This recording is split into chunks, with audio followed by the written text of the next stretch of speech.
at work, when I have those meltdowns, I'm like, all right, I have 30 seconds to just stop working for a second. The first thing I check every day is going to the Best in Show message board to see what's going on there. God forbid it be my email or anything like that. It's always that, and then it goes to my fantasy football team, which I didn't look at this week at all. Good thing I'm in contending for the finals in both my leagues. One of them for money, but I don't bother checking. I have to check to see if if Zombie has returned, and I see in the chat room today he has returned. He's here. He's a part of it. I think he'll call in later with his money picks. Stock picks? His stock? No, his money picks. He's just going to say, I pick $100 bills. I love $100 bills. What? 100? Isn't that what it says on it? $100? No, it says 100. UH. Awesome. I'm literally at the point right now, just so you know, now that half of my vodka drink is gone and I'm not slept so well, I'm at the point that I'm going to topple over. Great. Another worst in show moment that you can play for next week. Get it recorded.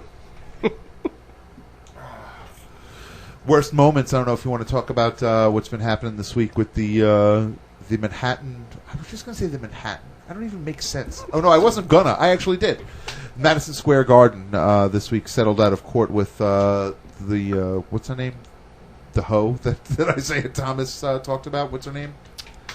Anita Bryant? She looks like a... I have her down as Anasha Brown Sanders. I don't know if that's really her name or not. I might have written it down wrong. But yeah, 11... Oh, whatever, thanks. No, $11.5 million. The Madison Square Garden settled out of court with her to give her because this guy, what was it? Whether he called her a bitch? Well, me and Chris were talking about it before the show. I thought you said because the boss was just talking about white people in front of her, like he was just using racial slurs, not even about her race. In the chat room, bourgeoisie trying to help me out with remembering her name puts down Tawana Brawley. I think she looks like Condoleezza Rice, to be honest with you. But Tawana Brawley? No, this girl, Anita... A little bit. So Benita Applebum? What's her name? I think that's her name. Anisha Brown Sanders or something like that. Great. So Keith's now putting on TV. He's done doing the show. He's just going to watch TV. She was called the B word and the ho word? She was called the B word. I don't know if she was called ho or not. You mean ho? Oh, yes. I think she was called. I know she was called. I know she was called a bitch. I don't know if she was called a hoe or not. Well, hoe is short for whoremonger, right? Whoremonger, is that what hoe is short for? Is it not? I'm sure it is. I thought it was just short for whore. So you don't know if he called her a hoe, just a bitch? I could have sworn I read that someplace, but then again, right now I'm sure of nothing.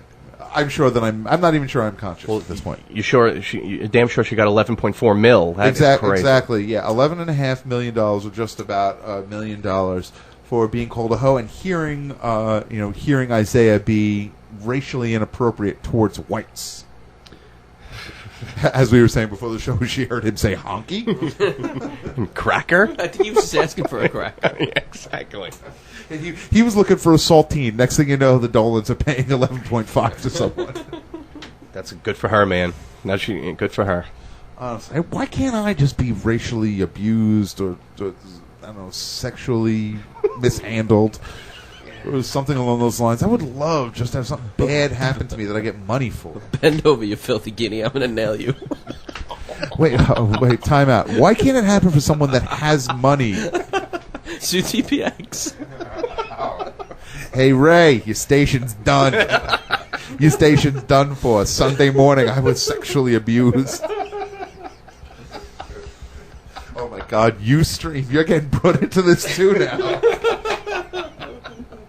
And what channel are we watching? TNT? You can even get them involved, too. You know what? They made me say that. Hey, but that settlement won't go because I got so much enjoyment out of the NWO in the early 90s that they don't owe me anything. I actually probably owe them. Everything that I get out of this deal, I'll give straight to Turner. Man. So what's up? You guys hang out? What's I up? like to do stuff. Did you guys hear about that steroid thing? Yeah, they make you stronger if you take them. That is messed up. You know, when the rumor for years, as we go to sports talk at this point, the rumor for years has always been, one of the ones that I heard for years was that like certain pitchers that were not Here comes some sports. That were not what? That were not very muscular. like guys like Tom Glavine, guys like Andy Rick Pettit. Maddox. Well, Pettit's name was never brought up into it. That's why I find it ironic. But guys like that, it was hinted at that they were steroid users using the beneficial effects of steroids to be the healing properties that you would get from it, that your muscles would regenerate quicker. Right. And like if you went through the list, and I mean not to say anything bad about the Yanks, but like if you went through a list, if you asked me like 40 guys in a row to name who I thought was on steroids, and you even told me it was a pitcher who's not a big muscular pitcher, just a guy who was using it for for muscle regeneration, just like to healing for the healing purposes, not to necessarily get sick big mint like me, not jicing it up.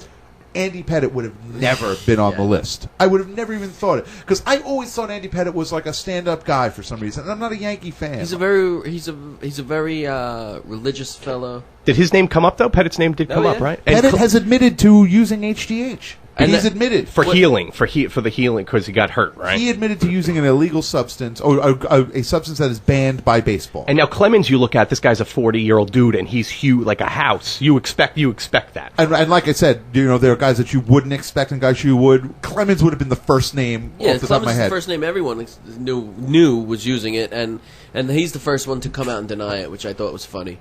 Well, pitcher-wise, anyway, the first person that comes to my mind is always going to be Sosa, because his head just turned into the Elephant Man's head. Well, they also kind of followed the same pattern too. It was look at Mark McGwire. Mark McGwire's career was going to end after he was a star early on, and then all of a sudden he came out of nowhere and hit 70 home runs and started, but there was a period right in there when 66 and counting. Yeah, exactly. Speaking of going inside on the show, but and what, something on TV is distracting you? I understand. Nah, bro, I just got to write this number down. They're offering this thing for $19.99. I can't stop. And at first they were like, "What'd you pay? $99.95?" And I was like, "Yeah." And they said, "You don't have to." Wow. As we look at the TV, Andy Pettit. In 2002, I was injured. I had heard that HGH could promote faster healing for my elbow. I felt an obligation to get back to my team as soon as possible. He's an ugly human being. He is such an ugly man. Look at oh the my picture god! I on the can't even screen. believe I used HGH.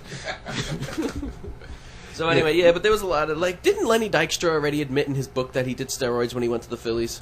I'm blown away by the fact that Lenny Dykstra has the ability to write a book. It was called Nails. I play baseball. Me strong. The end. Spit tobacco. Poster for girls. Bye. That's what I would imagine the Lenny Bye. Dykstra book would read. Bye is my favorite last sentence in a book.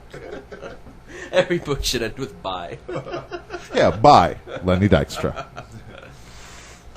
I like I said, Matt Franco, Brian Roberts from the Orioles.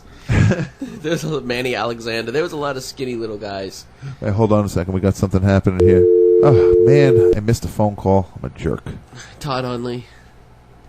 So Todd Hundley falsely shattered Darryl Strawberry's Mets single-season home run record and the National League single-season home run record for a catcher as well. Well, luckily Mike Piazza did the same thing, so the record stays. He wasn't. I'm trying to think who else. I'm trying to think. New York was. LaDuca was. Oh, the LaDuca part of the report is great if you actually read the report. Thank you notes and checks, and he's insane. That guy. Yeah, I don't read anything. I read the Lenny Dykstra book. That's all I'm going to read. Hey, caller, you're on the air. You're on Best in Show. Who's this? How you doing? This is Roger Clemens. Oh, wow, Roger! I didn't realize you were listening. You must be the Ustreamer that's anonymous in the chat room. What's going on, buddy? Nothing. Just sitting here having some breakfast, and I heard you guys talking about the scandal. I thought I'd call in and give you my 2 cents. Wait, could I ask before you even say anything? What are you eating for breakfast right now? I'm just having, eating some bacon, drinking some juice. Eggs, bacon, and a D-ball. What's going on? That's not funny. That's not funny. Listen, I'm sorry, bro. We're doing a comedy show. I'm trying to be a shock jock. It's my error. I apologize. I only drink juice. I do not do juice. Understood. You only drink juice and you only use the clear. So what's going on, buddy? What exactly is happening now out there? I mean, what are the ramifications of what's going on of the Mitchell report? What's happening? Listen, all I know is I'm still going to get paid, no matter what. But Roger, you don't have a contract this year though. Well, I mean, not by baseball. I didn't say who I was going to get paid from. Are you working on a new book called Nails 2? Okay, that's it. That's enough. I'm done. I can't do this. Wow. I hope he doesn't hang up and come in the room. Yeah. That would fall into sexual that sexual harassment we were talking about earlier. I hope that Roger stays on the air. Oh no, he hung up. I can't even believe Alec Baldwin's calling us every week and pretending to be other people. Wait, hold on a second. Keith, we got our next Worst in Show moment for next week's bit. So no one's going to go into the Hall of Fame? All these guys the 85 guys that they named, do you think they're all going to, their reputations are tarnished and they're never going to be able to do anything? Clemens is going to be the benchmark, whether they let him in or not. I got to be honest, although I think Bonds is done at this point, I think Clemens will be the next big benchmark because he's a guy that should have been automatic